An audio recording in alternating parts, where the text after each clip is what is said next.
Ayol kishiga 4 narsa sabablik o'ylaniladi degan hadisni qandoq tushunamiz?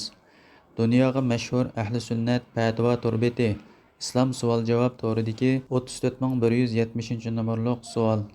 Uyg'ur Islom to'ri tarjim qilib tarqatdi. Savol: Men sizning nikoh to'g'risidagi maqolalarini o'qidim.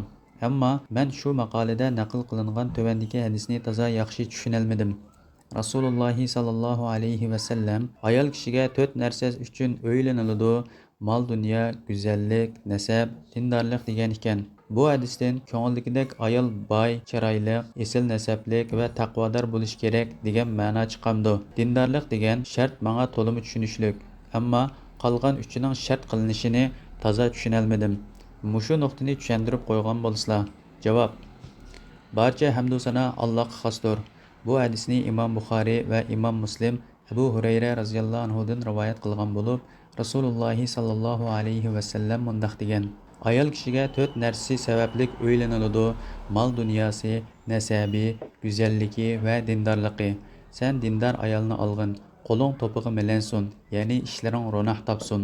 Bu hadisda kishini ayol kishiga uning go'zalligi, nasabi yoki mol dunyosi sabablik o'ylanishga rag'batlantiradigan yoki buyuradigan hech qanday mazmun yo'q. Dal aksicha, bu hadisning ma'nosi shuki, odatda kishilar xotin olganda mushu 4 jihatdan o'ylashidi. Ba'zilari chiroyli ayolni elishni o'ylaydi. Ba'zilari esil jamatning qizlarini olsam deydi. Ba'zilari boy xotin olsam deydi. Yana ba'zilari dindor taqvodor ayolga o'ylanishni o'ylaydi. Rasululloh sallallohu alayhi va sallam kishilarni mushu oxirgi jihatdan o'ylashga, ya'ni taqvodor ayol elishga rag'batlantirib, dindor ayolni olgin, qo'ling to'pig'i milansin, ya'ni ishlaring ro'naq topsin degan.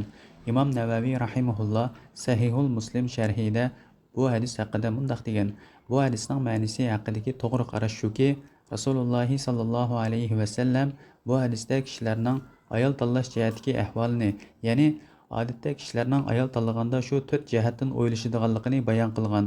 Rasulullohning bu so'zi ayol tanlaganda shu 4 nuqtadan o'ylashga buyurganlik emas. Bu hadis bizni butun ishlarda dindor taqvodor kishilar bilan hamroh bo'lishga rag'batlantiradi. Chunki taqvodorlarni o'ziga hamroh qilgan kishi ularning yaxshi axloqidan manfaatlanadi, ulardan hech qanday yomon ta'sirini yuqtirib olmaydi.